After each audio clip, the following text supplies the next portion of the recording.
Christ is risen. Christos воскресе.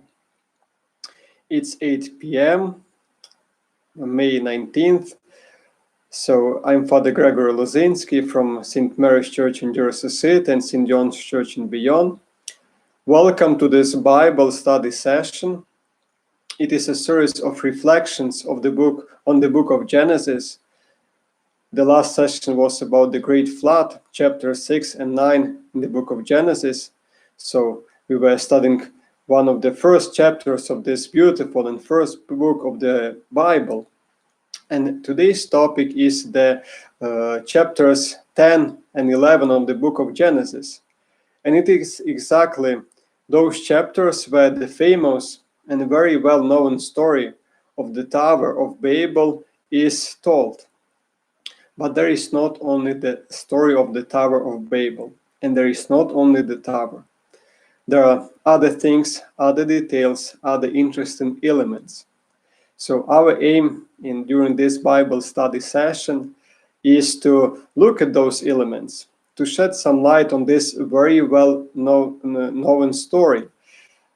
Maybe to shed some light on those hidden parts of that story, to read behind the lines of that passage, and maybe to shed some light for my life story.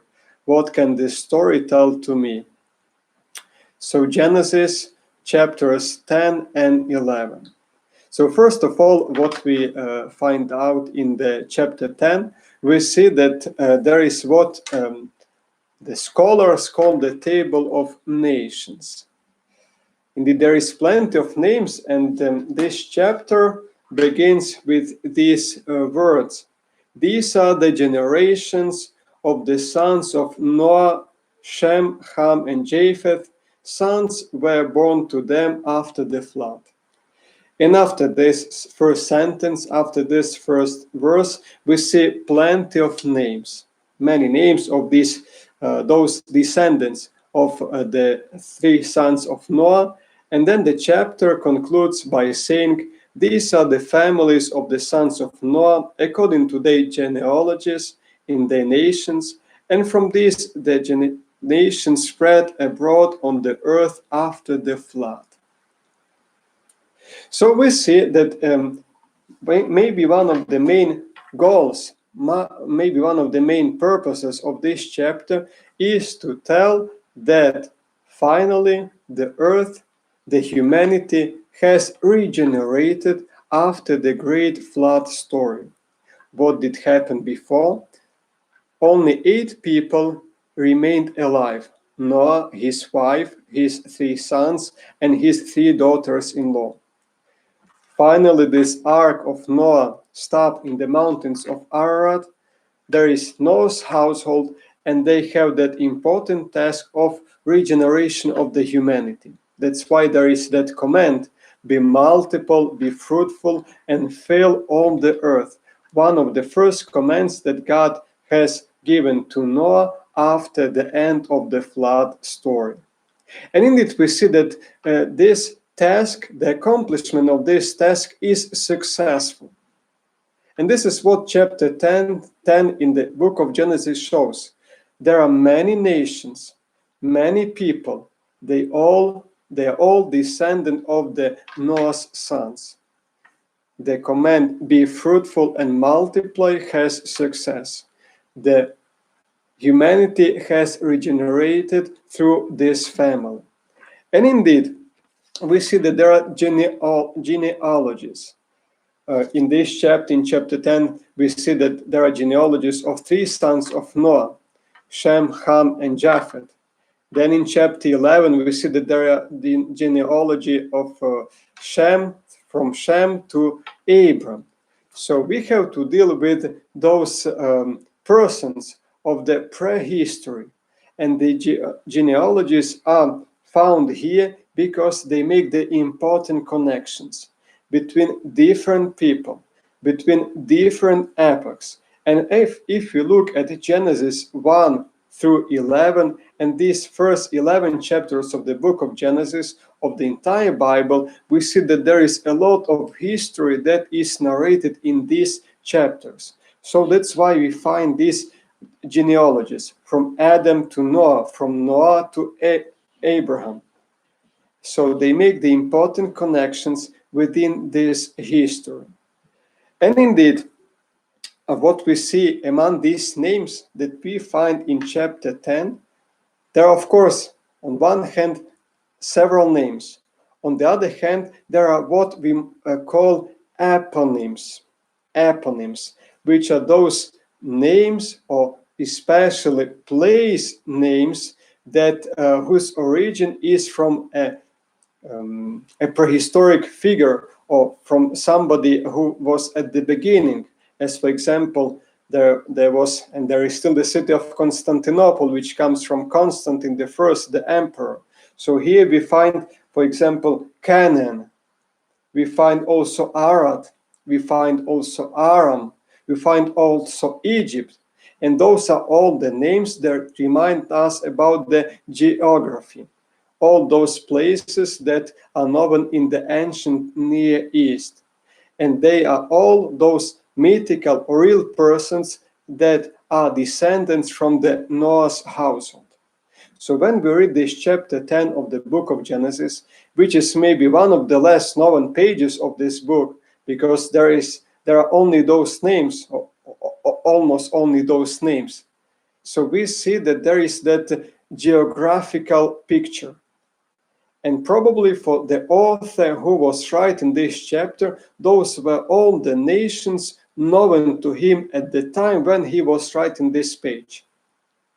Those nations, those empires, those geographical places known to him at the time of the composition of this chapter of this page. So that is why we call it the Table of Nations. And this chapter is trying to answer the question how the earth has been regenerated after the Great Flood. Because what did happen before the Great Flood? Almost all the living beings have been destroyed because of those waters. And there was new creation, new beginning that started from all those who have been preserved from the waters of the flood in that ark built by Noah and his sons. So that's why the humanity is regenerated from the Noah's descendants, and we see this nice geographical, and we might even see the political picture of the situation at that time when the author was writing this chapter of the book of Genesis. This is the chapter 10. Now, the chapter 11, in the first 9 verses, we see that there is this story of the Tower of Babel. And what is interesting, maybe even the title of this story is not exactly correct. There is not only the tower, there is also the city. What the people build, it's not only one tower, but the first item on the list of this big building project that they are going to build is actually the city. So let's read first of all this beautiful passage, 9 verses, chapter 11. Now the whole earth had one language and few words. And as men migrated from the east, they found a plain in the land of Shinar and settled there. And they said to one another, "Come, let us make bricks and burn them thoroughly." And they had brick for stone and bitumen for mortar. Then they said, "Come, let us build ourselves a city and a tower with its top in the heavens, and let us make a name for ourselves, lest we be scattered abroad upon the face of the whole earth." And the Lord came down to see the city and the tower which the sons of men had built. And the Lord said, "Behold, they are one people, and they have all one language. And this is only the beginning of what they will do. And nothing that they propose to do will now be impossible for them. Come, let us go down, and there confuse their language, that they may not understand one another's speech." So the Lord scattered them abroad from there over the face of all the earth, and they left off building the city. Therefore its name was called Babel, because there the Lord confused the language of all the earth. And from there the Lord scattered them abroad over the face of all the earth. So this is the story of the Tower of Babel, the story of the city and Tower of Babel. And when we approach these ancient texts, it is important to ask the following question: why this text was written for? For what purpose was this text written? The texts were not just written without any goal, without any purpose. There was an intention.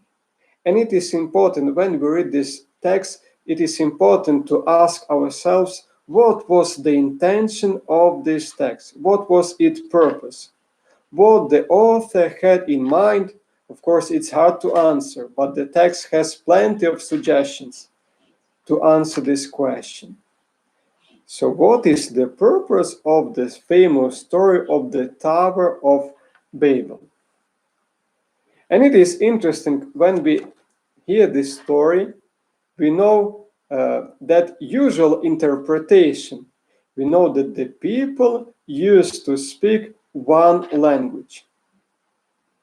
And this is what exactly the text tells us. The beginning of the passage is, now the whole earth had one language and few words. One language.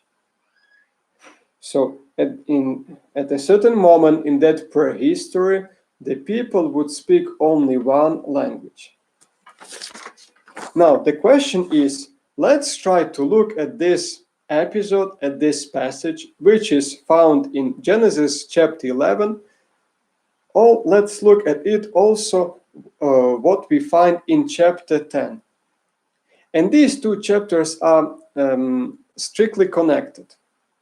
And when we look at the chapter 10, at the previous chapter, we find out a different statement.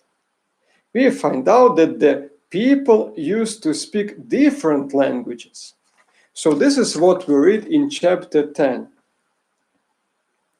These are the sons of Japheth in their lands, each with his own language, by their families in their nations. Genesis chapter 10, verse 5. Another statement. These are the sons of Ham, by their families, their languages, their lands, and their nations. Genesis chapter 10, verse 20. Their languages, plural. These are the sons of Shem, by their families, their languages, their lands, and their nations. Genesis chapter 10, verse 31. So what we read here is that at least 3 times it is said that humanity that has been regenerated after Noah, after the great flood, they spoke their languages. There was not only one language, there were at least 2, even more than that. And we are talking about several nations. There were several languages. So how do we reconcile all this with what we have just read at the beginning of the story of the Tower of Babel, which says, now the whole earth had one language, Genesis 11, verse 1. It is interesting when we look at this expression, to have one mouth, to have one language. This expression is not found only in the biblical account of the Tower of Babel. It's not found only in Genesis 11. Such an expression is found even in earlier to this text, in earlier texts of the ancient Near East. And there are several documents, and when one reads such an expression, to have one mouth, to have one language, often these expressions refer to the unity and stability of the kingdom. Who did guarantee that unity and stability? a sovereign, an important and mighty king. How did he guarantee that unity and stability of his kingdom, where everybody would speak the same one language? He would guarantee that because of the military actions. He would guarantee that because of imposing his dominion over those people. That same sovereign would often build also a capital city, a personal and mighty city where would he rule over all that kingdom, over all that territory. What do those people build in this biblical story? They do not build only the tower. They do build also the city. And this is the very first suggestion how to set this account. What is the context of this account? How do we read it? Maybe we should read it in the background of an important empire that existed at that time, or that had existed before the writer was composing this beautiful chapter of the Hebrew Bible. So the expression to have one mouth or to have one language is most likely referring to the unity and stability of one kingdom, where there was an important king, a mighty king, who would build the city, the capital city where he would dwell, where he would settle. And from that city he would govern all the nation, all the territory, all that civilization. Now, another thing, when we read this story, we have another usual pattern or usual or classical interpretation when we approach the story of the Tower of Babel. So the first one was about that one language. There was apparently one language at the time when those people were building that tower and city in the land of Shinar, as the biblical account says. But there is another usual and classical interpretation, and indeed, when we read this story, we can interpret it as an attempt of the humanity to face, to challenge even God, because the purpose is to build such a tower whose top would reach the heaven, would be in the same place where God dwells, would be in that very place where God abides. So maybe this story is trying to tell an arrogant attempt of the people, of the humanity, to reach the place, the very place where God abides, to challenge God, to face him, to be like God, as that chapter 3 of the book of Genesis says, when the serpent is trying to convince the woman to eat from that fruit, you will be like God. So, what we see here, indeed, it is that usual pattern. Maybe we should read behind the story an arrogant attempt of the humanity to face, to challenge God. Now, let's try to look at the details, at the elements that the biblical text presents. And indeed, verse 4 says, "Then they said, those inhabitants of Shinar, 'Come, let us build ourselves a city and a tower with its top in the heavens.'" Its top in the heavens. So the question is, did they really succeed in this? Did they really build that tower that reached the top of the heavens? What the biblical text says after that, verse 4, "And the Lord came down to see the city and the tower." To see the tower whose top reaches the heavens, God needs to go down on the earth. So that tower, its top did not reach the heavens. That tower was lower. God, to be able to see the tower, needs to go down on the earth. And the Lord came down to see the city and the tower.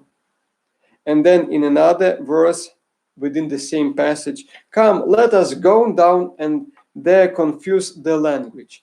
God needs to go down to see that building undertaking of the humanity, of the people of that land of Shinar. So that tower was not really so high as there was the intention to build it. It was lower, certainly. Now, this expression, "the tower with its top in the heavens," seems to be rather an idiomatic expression. And indeed, such an expression is found elsewhere in the Bible and in the text of the ancient Near East. It is an idiomatic expression which does not correspond necessarily to the reality of the fact. Let's look at the biblical text. Deuteronomy chapter 1, verse 28. The explorers are sent by Moses to go into the promised land and explore it. The explorers have seen that land, and this is what they report to Moses and to the Israelites who were wandering in the desert and who were already close to the border of the promised land. And this is what they say: "The people are great and taller than we. The cities are great and fortified up to heaven." The same expression that we find in Genesis 11. Then Jeremiah, prophet Jeremiah, chapter 51, verse 53, and the context is the judgment against the various nations. And it is exactly about the city of Babylon here. And this is what we read in this text: "Though Babylon should mount up to heaven, and though she should fortify her strong height, yet destroyers would come from me upon her, says the Lord." We see at least in 3 places in the Bible there is that expression, "to be up to heaven." Also in the text of the ancient Near East, such an expression is found. And this expression would like to highlight that such a building undertaking was impressive. It was successful. Now, let's look at other details. Even the expression, "let us make a name for us," this is what we read in 11:4. "Then they said, Come, let us build ourselves a city and a tower with its top in the heavens, and let us make a name for ourselves, lest we be scattered abroad upon the face of the whole earth. And let us make a name for ourselves." What does it mean, this expression? Does it really express the arrogance of the humanity? Often this expression has to deal with the man's desire to keep his or her own identity by building a city, by preserving in this city the cultural, the religious heritage. It has to deal most likely with the desire to keep and to preserve one's identity. So we just mentioned this a couple of elements to show that this passage does not have to deal primarily with that possible, eventual human desire, arrogant desire to face and to challenge God. Let's look at another detail, the name Babylon. Babylon. We read at the end of this passage, chapter 11, verse 9, "Therefore its name was called Babel, because there the Lord confused the language of all the earth." These 2 terms show that there is some irony in this text. When we look at the word Babel and also at the verb confused, they show that there is some kind of irony. And indeed, for the Babylonians, the name Babel means the gate of God. An important name, a mighty name, the gate of God. What does it mean in the Hebrew language? Balal, which is very close to Babal, Babel. That means the confusion. And in the scripture, both in Old Testament and New Testament, Babylon will be often object of the misfortune. Now, what is the theological message of this passage, of this episode of the Tower of Babel? Most likely, this passage has to deal with what is a symbol of political power. If we think about Israel, about the Israelites, we need to think about a smaller kingdom which was close to other mightier powers, Babylon, Egypt, the kingdom of Israel, then divided kingdom at the death of Solomon. Those two kingdoms were small kingdoms. We have to deal with the tiny portion of the population, with a small kingdom. And then these people have in mind these big empires by which they were surrounded and from which they also greatly suffered, from Assyria, from Babylon. So when we read this passage, another hint to understand it is to think about an important political power that was strong, that was mighty, and that most likely the Israelites had to deal with. Now, maybe this passage is also trying to provide a proper and right image of the humanity. Maybe this passage is trying to be against uniform understanding of the humanity. What does it mean?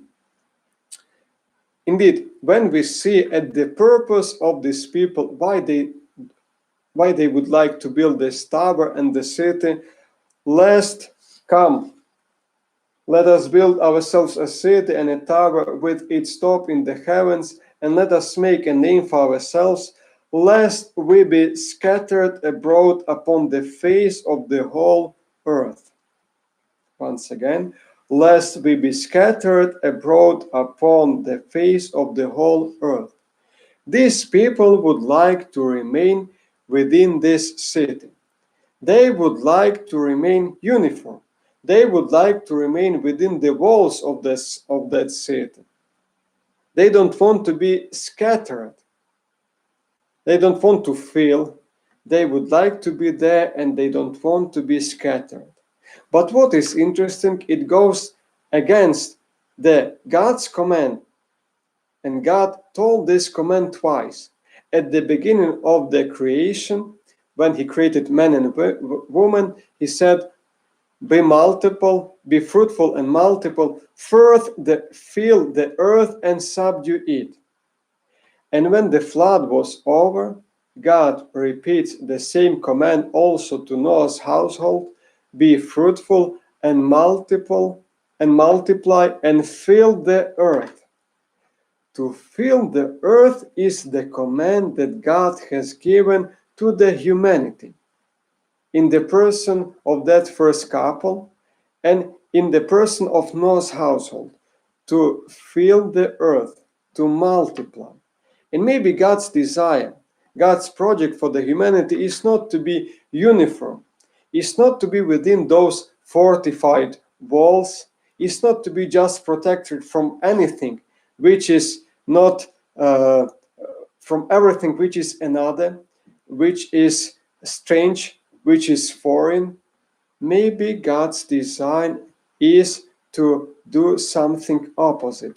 God's intention for the humanity is to be fruitful and multiply and fill the earth, to spread out, to be present, to grow out this humanity. And this is what God says to the first couple and then repeats it to Noah's household. That was the command that regards all the humanity, not just the first couple and not those 8 persons in the ark. It regards the whole humanity, to fill the earth, to spread out. So maybe this intention of the inhabitants of Shinar was not re-entering, was not part of what God had thought and had commanded to the humanity to fill the earth, to spread out, and to be fruitful, and to be multiple, not to be uniform. And indeed, if we look at chapter 10 and also chapter 11, we can see that there are two outlooks how the humanity has regenerated, how the humanity had multiplied after the great flood. And if we look at chapter 10, we see a positive picture. The end of chapter 10 reads, "These are the families of the sons of Noah according to their genealogies in their nations, and from these the nations spread abroad on the earth after the flood." So we see this project, God's project for the humanity, the repopulation of the earth after it has been destroyed by the flood. But when we look at chapter 11, we see a little bit different outlook. We see there is a conflict.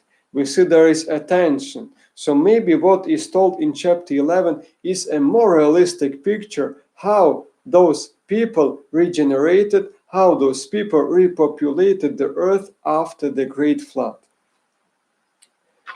So, to sum up, Genesis 11 verses 1 through 9 tell the story of Tower and city of Babel.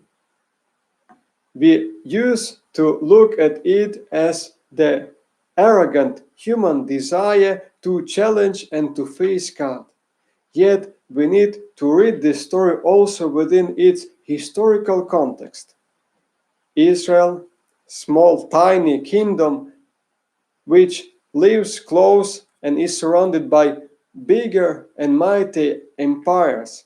So maybe this story tells us something of what of those historical circumstances that the Israel was living close in vicinity to other stronger empires. We see here that the intention of these people does not correspond exactly to God's plan for the humanity. God's plan for the humanity is to spread out, to regenerate, to fill the earth, not to stay in one place, not to stay within the wall of one city, close to that high tower, but to fill the whole earth. Bigger perspective.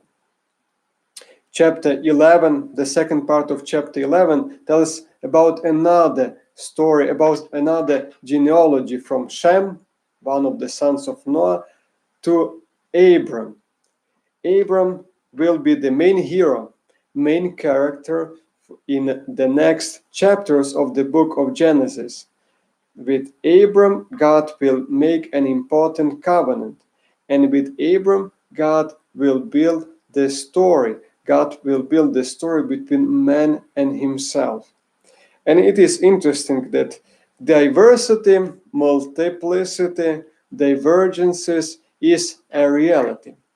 It is a fact. They can build the divisions, walls and separations. But these divergences, these diversities, multiplicities can also build the unity. They can also build the bridges. It will be always human's choice what to choose, one road or another road. But with God's help, with God's inspiration, the choice should be right.